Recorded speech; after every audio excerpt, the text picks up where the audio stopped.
Kevadise Pärnu lahe üks omapärasemaid ja maitsvamaid ande on meritint, väike, hõbedane kala, kelle püügiaeg langeb lühikesele, kuid viljakale perioodile tavaliselt märtsis ja aprillis.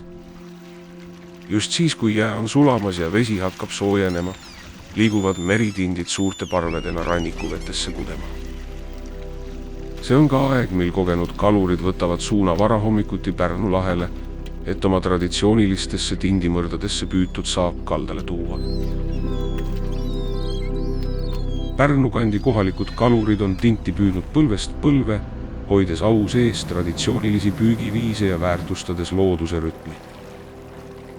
Meritindi püük ja tarbimine on osa Pärnumaa kevadisest elurütmist, olles ühenduslüliks looduse, traditsioonide ja kohaliku toidukultuuri vahel. See on maitse, mis märgib kevade saabumist. Meritint on tintlaste sugukonda kuuluv lõheline, kes on hinnatud oma õrna ja mahlaka liha poolest ning toorel kalal on tugev värsket kurki meenutav lõhn, mis teeb temast erilise ja äratuntava delikatessi. Kala valmistatakse mitmel moel, klassikaliselt pannil praetult, suitsutatult, marineeritult või isegi tempura stiilis, pakkudes kevadlaual midagi tõeliselt erilist.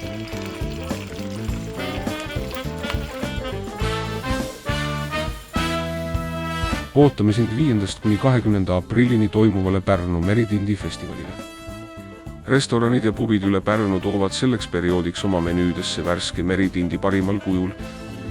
Täpsema ajakava ja info leiad meritindifestival.ee.